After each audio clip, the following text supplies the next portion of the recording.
a person in the whole of history that can compare with Muhammad sallallahu alaihi wasallam.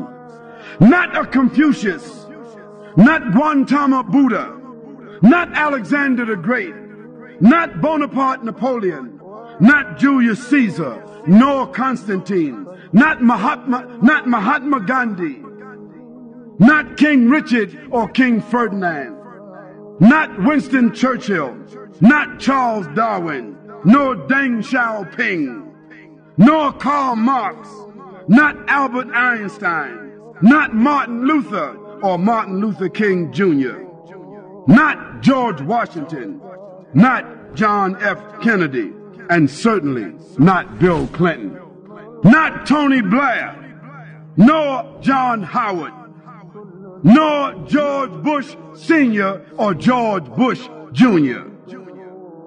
Not you, not me, not our parents, nor our grandparents, nor any of our ancestors can match this man Muhammad sallallahu alaihi wasallam. To the non-Muslims, I say to you, go home and read about Muhammad sallallahu alaihi wasallam tonight, if you dare. If you're not afraid of change.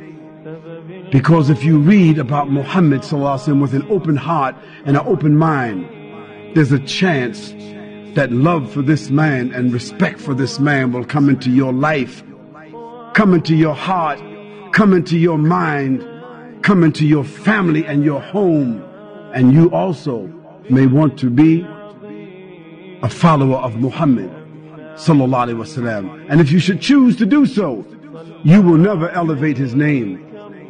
You will never increase any blessings to his ummah, but you will benefit your own selves. And so we invite you to embrace, to understand, to respect that man Muhammad sallallahu alaihi wasallam and his message.